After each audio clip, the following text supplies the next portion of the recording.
મધ્ય પૂર્વના યુદ્ધને પગલે હોર્મુઝ જળમાર્ગ બંધ થતા મોરબીના સિરામિક અને પેપર મિલ ઉદ્યોગ પર ગંભીર સંકટ, આયાત નિકાસ ઠપ થતા ઔદ્યોગિક એકમો બંધ થવાની ભીતિ। ઈરાન અને ઇઝરાયલ અમેરિકા વચ્ચે ફાટી નીકળેલા યુદ્ધની ગંભીર અસરો હવે ગુજરાતના ઔદ્યોગિક જગત પર વર્તાવાની શરૂઆત થઈ ગઈ છે। મધ્ય પૂર્વમાં સર્જાયેલી આ ભયંકર યુદ્ધજન્ય પરિસ્થિતિને કારણે આંતરરાષ્ટ્રીય વેપાર માટે અત્યંત મહત્વપૂર્ણ ગણાતા હોર્મુઝની સામુદ્ર ધુનીમાંથી માલવાહક જહાજો અને ઈંધણના ટેન્કરોની અવરજવર પર પ્રતિબંધ મુકાયો છે।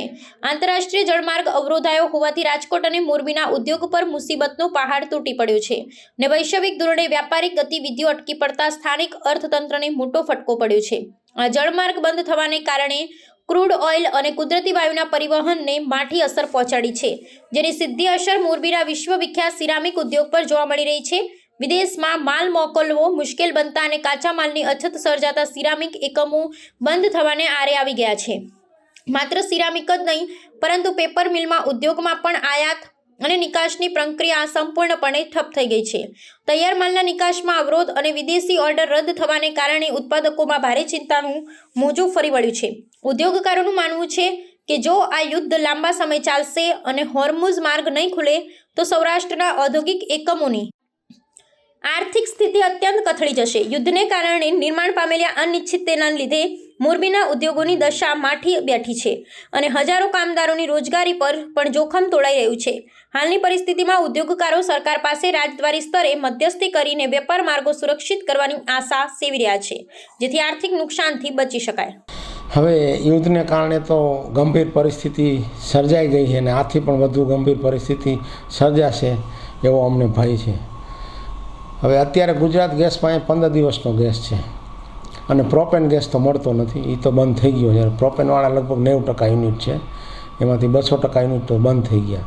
અમે તો ટોટલી ગુજરાત ગેસનો ગેસ વાપરીએ છીએ, એટલે અમારા ત્રણેય ફેક્ટરીની અંદર 15 દિવસનું એને અલ્ટિમેટમ આપી દીધું। 15 દિવસની અંદર જો નવું વેસલ નહીં આવે તો અમારે આ ફેક્ટરીઓ બંધ કરવી પડશે, એટલે કે મોરબીની બધી ફેક્ટરીઓ બંધ થઈ જશે।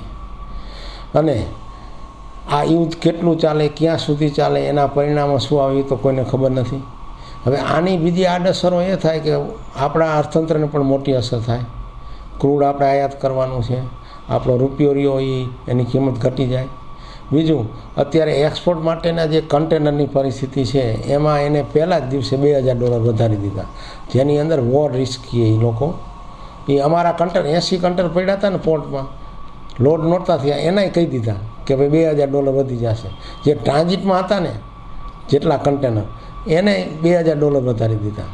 એટલે આવનારા દિવસોમાં એક્સપોર્ટમાં પણ એવી જ ભયંકર અસર થશે, એક્સપોર્ટ ઘટી જશે। બાયરના મનમાં એક યુદ્ધનો ભય હશે, કાલે શું થાય કેમ થાય, એટલે એ નવા ઓર્ડર નહીં આપે। નવા ઓર્ડર આપશે તો સી ફ્રેટ તો વધી જવાનું છે, તો એ બધું મોંઘું પડવાનું છે।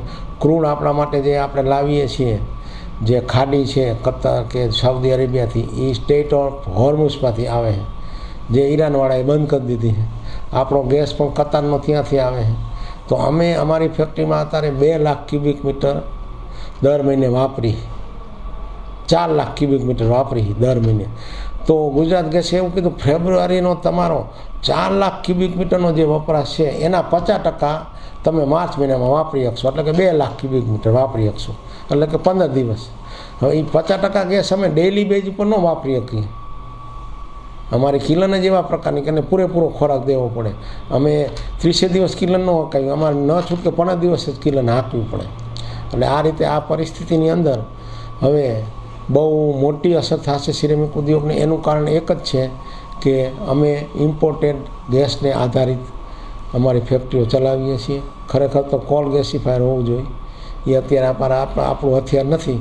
હવે આનો બીજો કોઈ વિકલ્પ નથી પાછો, એટલે હવે વેઇટ એન્ડ વોચની પરિસ્થિતિ છે અને ઈશ્વરને પ્રાર્થના કરીએ કે માણસોની જે જાનહાની થાય છે, જે સંપત્તિની જાનહાની થાય છે, જે તે દેશ યુદ્ધમાં સંડોવેલા ને એની, અને આપણને જે આર્થિક નુકસાન થવા જઈ રહ્યું છે એને અટકાવવા માટે આ યુદ્ધના જે નિર્ણય કરતા હોય એને ભગવાન સદબુદ્ધિ આપે।